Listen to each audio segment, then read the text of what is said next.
Hi everyone. Hello. How are you?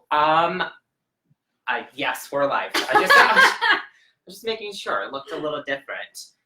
Thank you for joining us either now live or later as it finishes up and it's in Facebook land. This is our second Facebook Live for our crowdfunding campaign for Lost Oaths.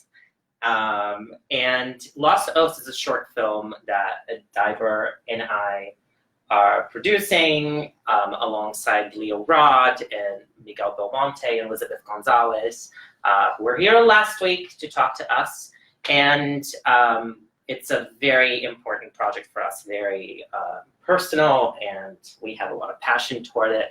And we already have had a lot of backers. So this is the beginning of our second week of our crowdfunding campaign, and already we're at 49%. 49%. Which is very exciting. Which is great. So in 1 week, we're able to do that, and it's amazing. And that's because of you and everybody who has contributed. We are extremely grateful for all your help and for believing in us. Cheers to that. Yes. Okay, so we wanted to immediately give a shout out to everyone who has donated. We'll talk about that more as we go in our posts and so on. You know who you are, and really appreciative, especially though Barbara Matos. Yes, Barbara, we just are thrilled with your help. Thank you for becoming an associate producer and bringing us even closer to our goal. Yes. I mean, you have always come through, but seriously, like, you blew me away when I saw your contribution. So thank you so much for doing that. Yes, we are going to put the link to our crowdfunding campaign right on the post a little bit later. As soon as this is over, you'll see it there. If not, you can go to our Instagram accounts, and it's there on our profile. It's all over our Facebook pages. All over our Facebook pages.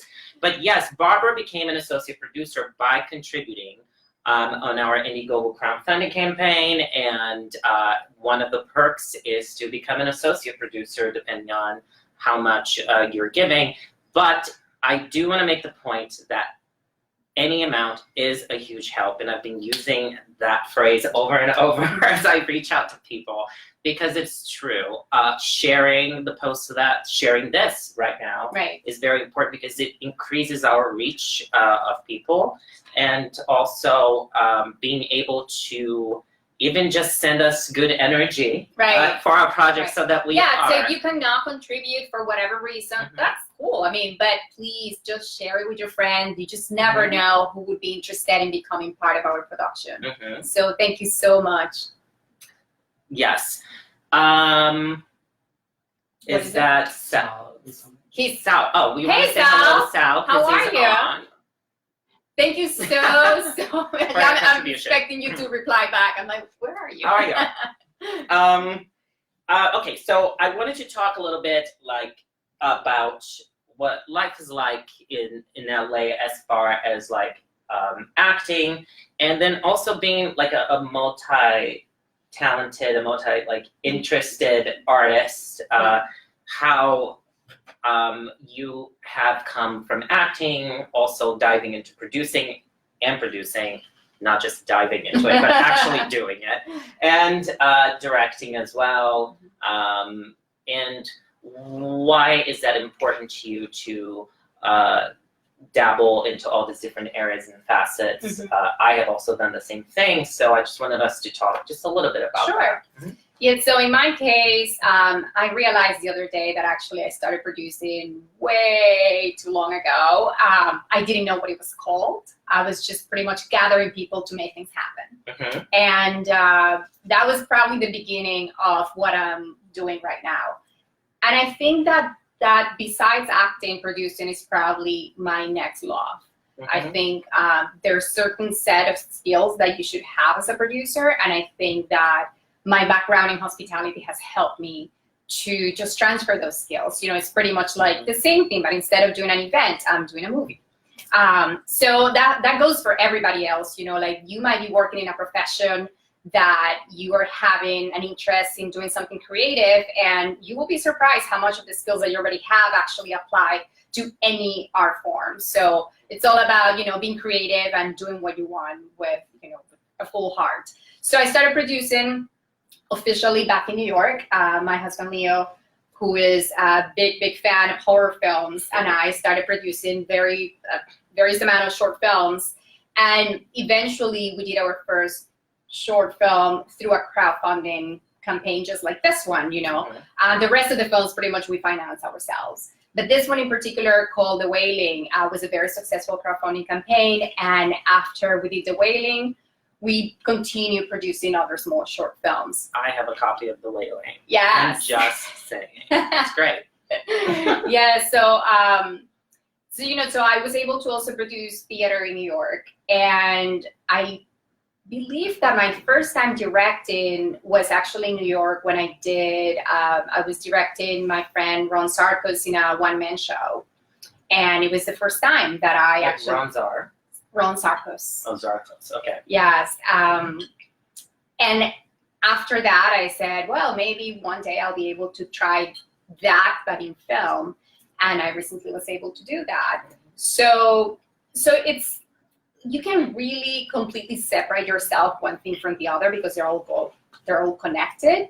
And I feel like I don't want to just be an actor who is given a script and be like, here. Or I don't want to sit down and wait for the phone to ring and say, oh, you have an audition. So I want to be able to create those opportunities myself. And I want to be able to create those opportunities for my friends and for the people that I care about. And, not having an excuse not to act, because the opportunities are limited. And if I use that as an excuse to not act, then I cannot be calling myself an actor. So I continuously do other stuff. I mean, I have other interests as well. But in order for me to feel fulfilled as an actor, I have to continuously be creative. And in this case, I said, well, let's just do another film, but it's not easy. It's just, you don't just get up one day and say, let's do a film and grab a camera. Yes, you can do that, but not under my standards. But I have very high standards, so the production value is very important for me. It's, for me, it's always been very important to like dabble into everything. Like even from like a young age, I was interested in coming from theater, not just in the acting portion of it, but in the directing and costuming and lighting and like how everything works. You learn so much by doing that. And dabbling into all of it, and then becoming a writer eventually, I was like, I want to write. And so I started that and working on it throughout years and producing as well, and then directing as well, doing all of that stuff. Literally, they are all interconnected. And any time I've done any of them, let's say I direct, when I go back to act, whatever skills I used as a director now have made me a better actor, and they just keep feeding each other. Yes. Just like you said, like, you're in hospitality, or you could be doing anything. You could be driving for Uber, for all I know. I actually saw a stand-up comedian the other day do a whole set on her driving for Uber, and it was hilarious. And somehow she was able to just pick that up, even just like talking about she's getting an hour-and-a-half long ride and needs to go to the bathroom, but it's afraid to tell the passenger she needs to stop. What does she do? I mean, it was hilarious. So there's so much validity into everything, and bringing that into whatever art that you're doing. Yesterday, speaking of doing like the things that are passionate for, yesterday I was taking class, as I have been, at Groundlings, and afterwards some of us were sitting around talking about what it's like to be an actor in LA now and try to create opportunities for yourself. We're in such a good age, technology-wise, that we are able to do this, to even do a Facebook Live and reach all of you, do crowdfunding campaign and raise the money for our film through technology. Right.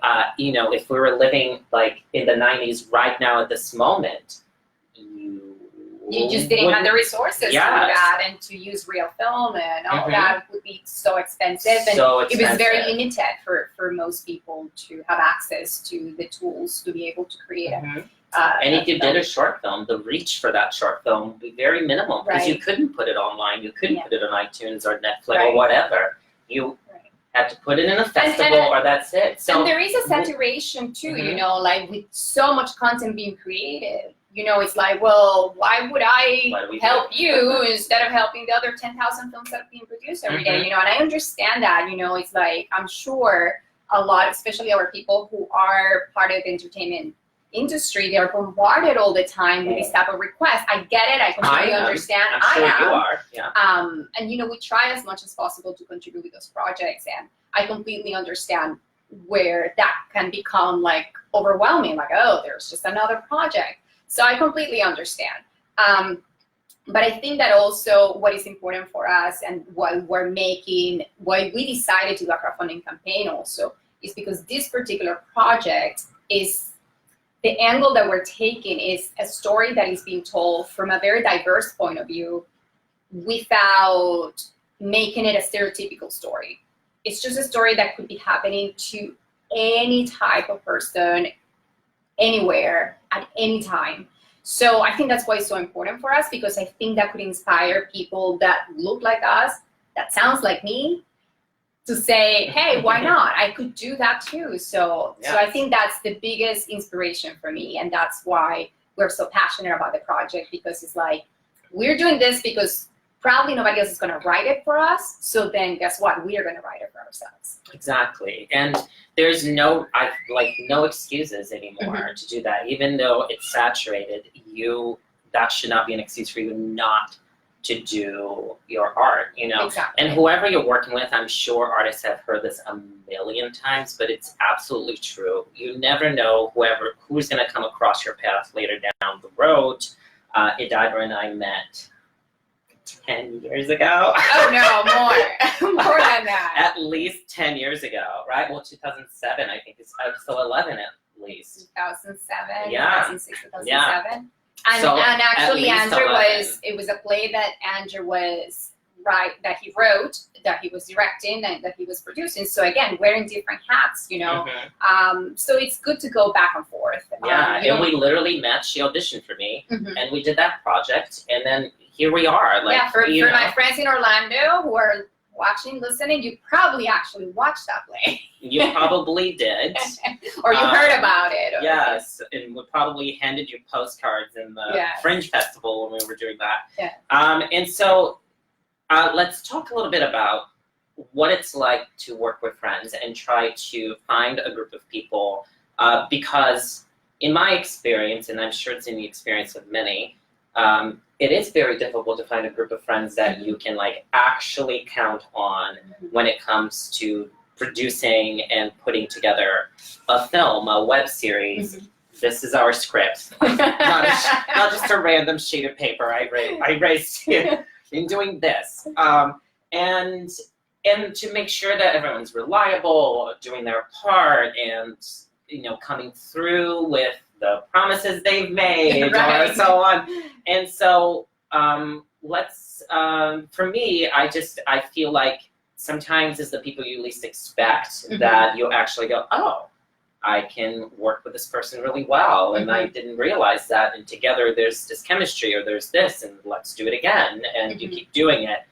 But so many people, I think nowadays, because I think of the saturation and the possibilities that are out there, are doing so much at once, and are encouraged to keep doing a lot at once, that sometimes everyone's attentions are everywhere. Right. It's very easy to get distracted. And it's very easy to also to obviously just care about like what you need, right? And so you're already thinking of the next thing, and you're not necessarily sometimes seeing like who is right next to you that could work together. It's another thing I was talking about last night, you know, like here we are, we're a group of people, we're together doing this one class of this one thing, but like, what are our talents? What do we need? Let's sit down and talk about it, because we can't do this alone. Yeah, I mean, right? I think you said it right there in that one word, you know, what are our talents, you know, and I think that because again, it's amazing sometimes what you have to go through to get to the place where you are. But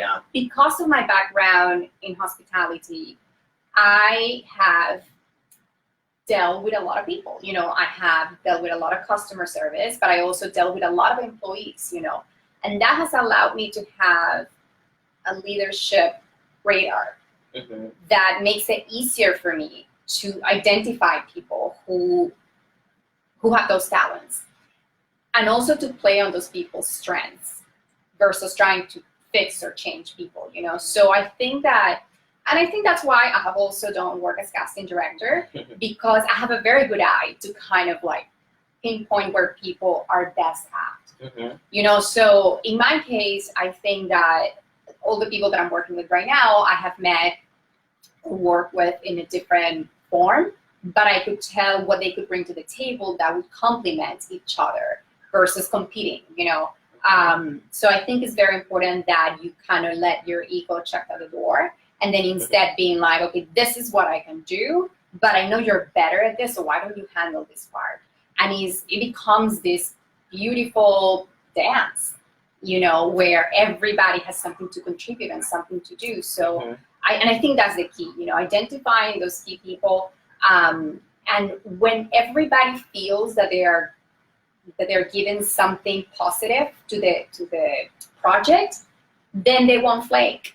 They won't flake. They will actually, I mean, and we have proved it. I mean, we have met, I don't know, for 2 months, pretty much at least once a week, religiously, to work on the script, to work on the ideas, to work on the next steps of pre-production, to work on the campaign.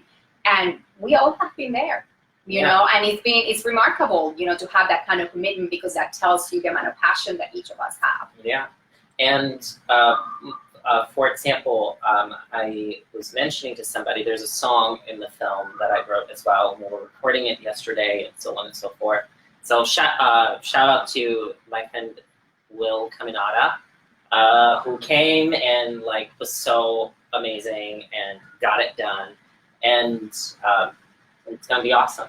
But I was talking to someone about that, and yesterday I talked to a lot of people, I guess. And so yesterday, and she said, oh my gosh, you can do everything. You can do anything. And I'm like, no. It's like, I can't do everything. For example, I know she's a sculptor and a painter and an artist overall, and I go, I can't do any of that.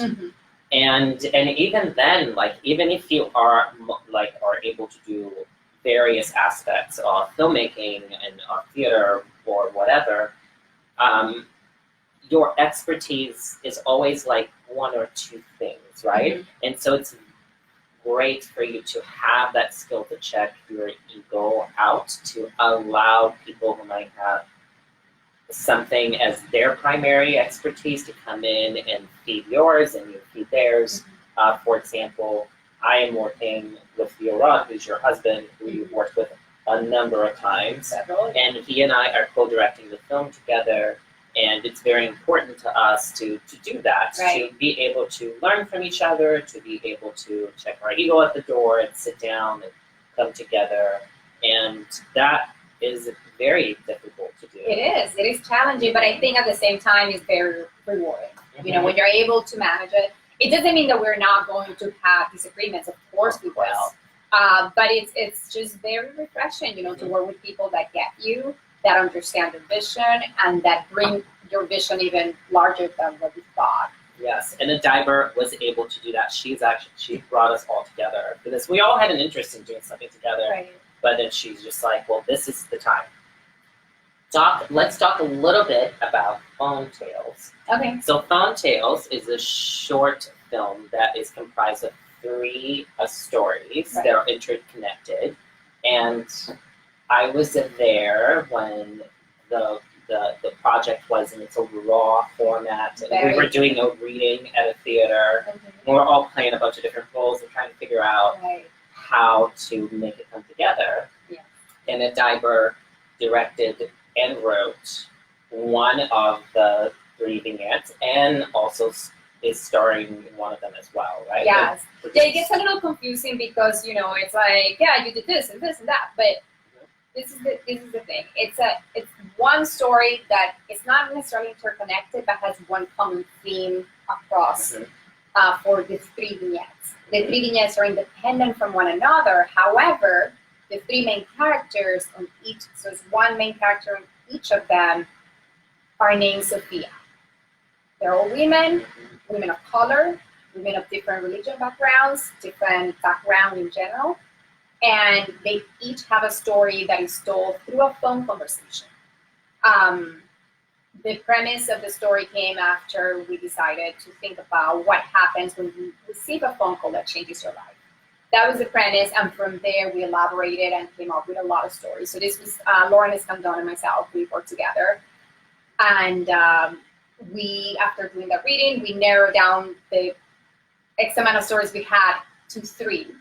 And I remember that it was the feedback of the people who were at the theater that we should do 3, so that they were contrasting enough to kind of understand the concept that we were going for. And so we did 3. We co-wrote them, we co-produced them, and then Lauren directed one, I directed one, and then we brought somebody else, John Palmer, who's fantastic, who directed the 3rd one. So the 3 of us really, again, work as a team. It was my film debut as a director, if you will. We're super excited because we're going to be premiering at the Seattle Latino Film Festival in October. And we are also going to be part of the official short film Latino Film Festival in Coachella.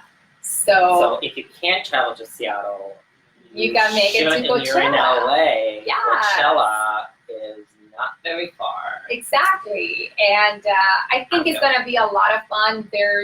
I think there's about 100 short films. They received thousands of submissions, from what I understand. So it's really an honor to be part of it, and it gives us the opportunity to see our project the way we dreamt about it. To see it on the big screen. So it's very, very exciting and very humbling.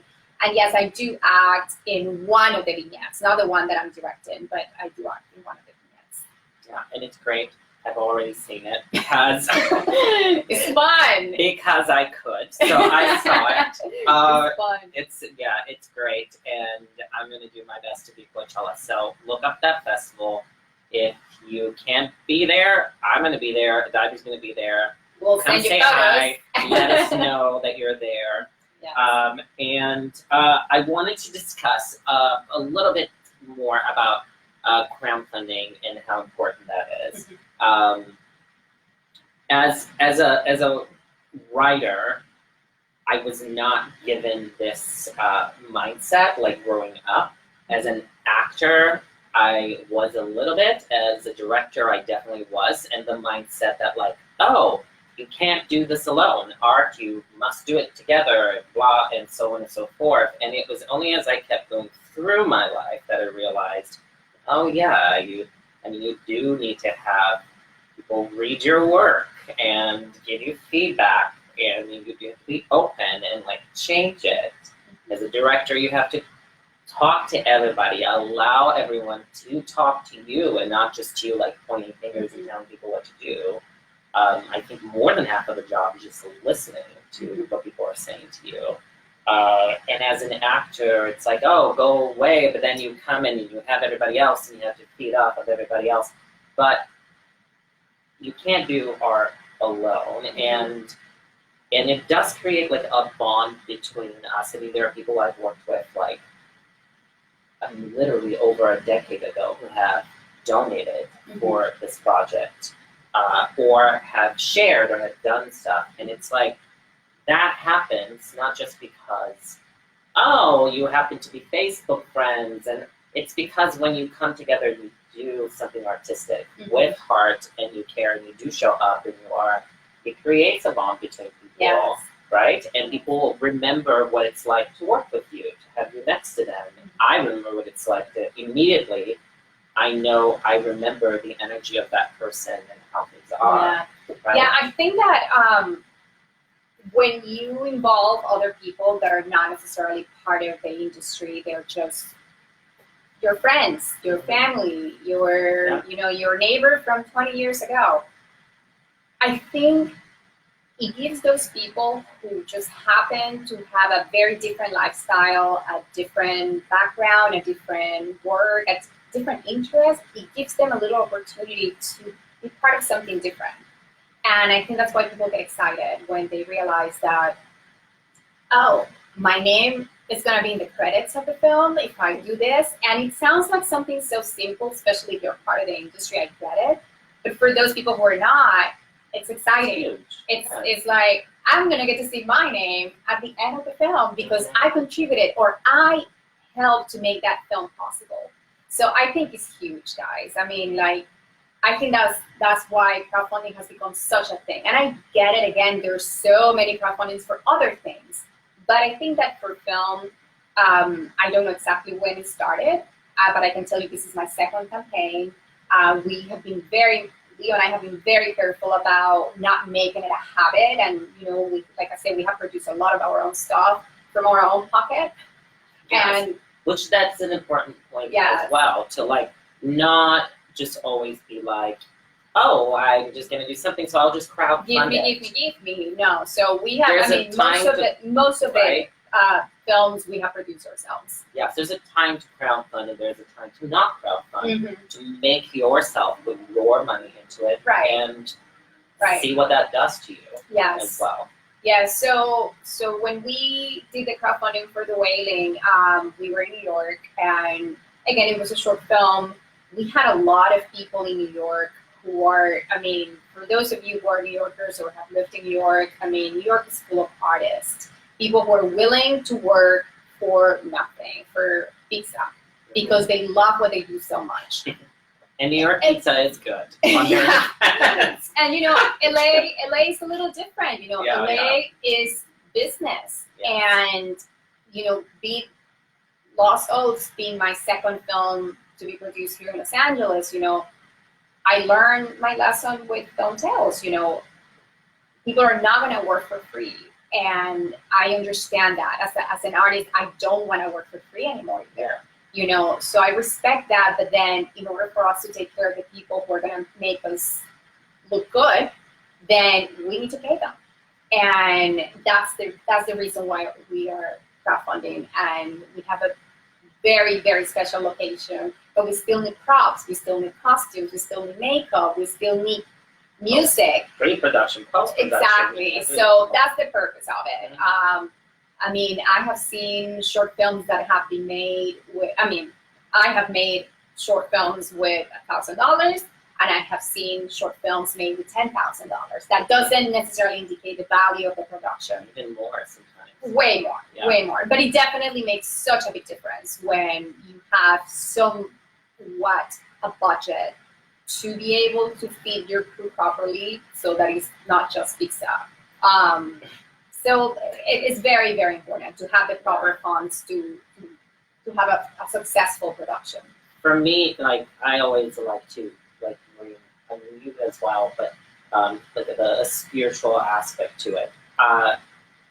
I've also done like a million different things, and it's not every time that I crowdfund, because I sometimes feel that spiritually, if you can get that, that's fine. If you can't, that's okay too. I feel like sometimes I have to do this. I have to pick up this project and like push it and make just slap myself in the face over and over until it's done. And sometimes I think there are certain projects that I feel should be born from like a bigger group of people. And I think that our story in Lost Oaths is like the way we came together from all of our different backgrounds and created this universal story, and how we wanted to appeal to various aspects, like we said on the last Facebook Live. If you didn't see it, see it. You know, talking about politics and society and so on, and just making it accessible, a community and so on. I think that it's amazing to then have people from all sorts of different backgrounds like coming in and like crowdfunding and making this project come together. And so I think just the type of story, how we started it, and what we're planning to do with it, all of that led itself to crowdfunding. And I think, like, spiritually, it's a great, perfect thing. So that's what I wanted to, spiel about that. I wanted to bring attention to the fact that, as Ydaiber said, we do a million different things with our lives. We've had like 5,000 different jobs. We love it. But Ydaiber recently is also an entrepreneur with her husband, who's Leo Rod, as we mentioned, and they created. Well, it was a very personal thing, but I want to talk about it right here. It's Spread and Nourish. Yes, very she's quickly. Gonna talk about I don't want to make this a pitch to sell my product whatsoever. Yeah, I'm the one who wants to do I that. want to, again, my purpose is mostly to tell people that we're all very busy. Yes. And I think that we cannot use that as an excuse to not do what we want to do. So, yes, most of us have regular jobs in addition to audition whenever the opportunities come. In addition to booking some of those jobs and going and actually perform or have a commercial or have a voiceover or have a film or a movie or a TV show, which is very exciting when that happens. But like I said, I don't want to sit down and wait for those opportunities to come. So in addition to what I do in my spare time, which is create with my friends, I opened my business. It's called Spread and Nourish, and I make superfood spreads. Superfoods, as a lot of you probably know, are very in right now because of the amount of properties that they have and a lot of healing elements that those superfoods have. And I decided to use superfoods to enhance products that are already out there, like a simple almond butter. So my almond butter is not a simple almond butter, it's a maca almond butter. So it adds a lot of other properties and nutrients, and it just makes it extra special. So I opened the business at the beginning between March and April, and since then I've been very slowly building it. And I have my store on Etsy, but I also sell directly. Like when people contact me and say, I want to try your product, a lot of people buy directly from me. I've been able to do some social events with my product as far as like selling it for weddings or baby showers or first communions, because I also make it in small size, so like in a 1 ounce jar. And those are 4 ounce jars over there. And then I also participate in events. So I'm going to be part of the Summerland Farmers Market, not this weekend, but next weekend. And then I have an event in October, and then I have an event in November. And yes, little by little. I don't do it every day, but I do it every time I have a chance. So, and that's like a huge point. Like one of the main reasons I was like, we have to talk about this. It's because it's, again, like we are living in an age where you can start up your own business and push for it. And I know we forget because we sometimes get into our bubbles and I don't know, we find excuses. I mean, I've done that before too. I found excuses for things. And so, but it's possible. I mean, you're doing it. Like you said, not every day, but when you can, you're pushing this alongside pushing this, alongside taking class, alongside having a job, another job, and another job, and doing, like, going to auditions all the time and taking care of, like, you have pets as well. So it's like, there's... I'm a new dog mom. I mean, I've been a dog mom for a long time, but now I have 2 puppies, so it's a lot of work. But for those people who are parents, you know, because I do have a lot of friends who are creative and they don't know how to juggle, you know, the responsibilities of having a full-time job, being a parent, and wanting to do something creative I mean, all I can say is like sometimes the best projects happen just with that person that you have around. So I have a friend who's super creative and does these amazing little tiny Instagram stories with his kids. And that's how he feeds his creativity. So there are ways, there are platforms for it. And speaking of ways and platforms, I did want to point out too as well that like, speaking of like excuses and not being able to do it, sometimes, you know, I know with creative minds we go, oh, well, I'm not a business person, I don't get it, I don't understand it.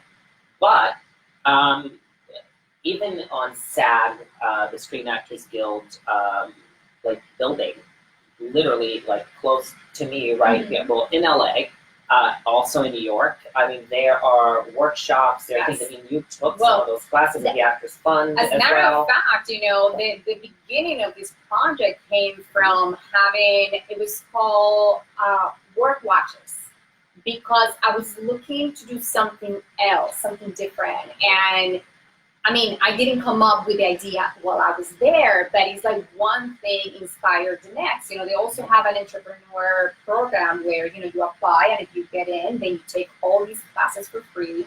But I wanted to say, you know, if you're not an actor, if you're not part of the guild, there are these resources in other places. Yes. So I've been going to there's a women business center in Sherman Oaks, and they are amazing. The resources are free. And the reason why I have a name and I have a company and I have a registered company is because they help me. Yes. So you have, again, community, you have to look for those people who you have around and being open to receiving advice and being helped. And you really can't isolate yourself in a city like Los Angeles. It's very easy to isolate yourself because you're driving for such a long time that you really don't have the need to be connecting with anybody else.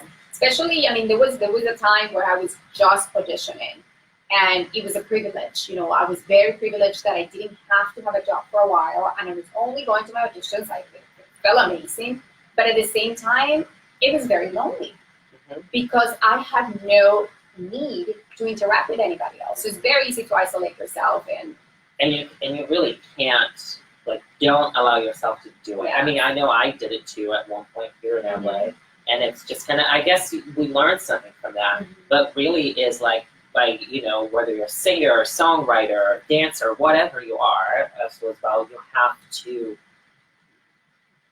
get in there. This city has a lot of people doing a lot of things, and you have to just go and watch. You know, if you don't have the need or the desire to create yourself, then just go and watch what other people are doing. And you'll be surprised about, you know, how sometimes you leave a theater play or a reading or a movie and you're like, I want to do that. You know, or I want to do, now I want to go and make my jam at home. You know, so whatever it is. But you can do it, and you can just literally sit down, Google it, see where the resources are in your city. They are out there, and a lot of them are free. A lot of them are free. And so there's really no reason to not do it unless you're like in a coma somewhere, in which case that would be the least of your worries. Exactly. There are other priorities. You wouldn't be wanting to do that anyway. So yeah, there is no excuse. For us, it's great to be like, you know, get involved with other people. You know, I was with my friend Will yesterday, and we were creating something together yesterday, and it's like how much fun he and I had putting together the song for this film. And it's like, you have to do that. Even contributing with our film, you are now part of it. And we do that, and then you want to do something down the road, and then we contribute, or we work together in the future. It's like you have to just get involved and figure out where your place is. You might find your place is in the least place you expect. Yeah. So, with that said, we're going to wrap up. Thank you so much. We're going to look at some of your comments and coming back to you. Please share this. Again, today we officially kick off the second week of our crowdfunding campaign. We're going to put the link right here too as well. It's not there because I forgot to do it.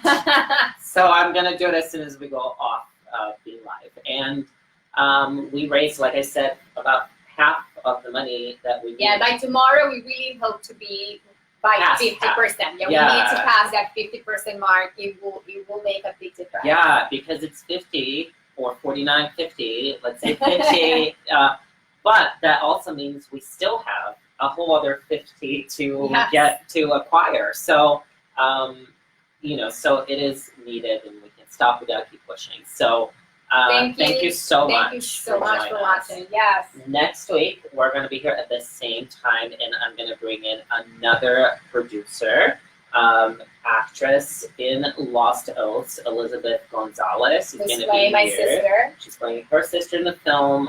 We talked about that in last week's Facebook Live, but we're going to bring Elizabeth and talk about a ton of other different things and about what she's doing in LA as well and how we can help. And hopefully by next week, we'll be so close to 100%. Yes. That's what we want. Thank you so much, and we will see you soon. Bye-bye. Bye-bye.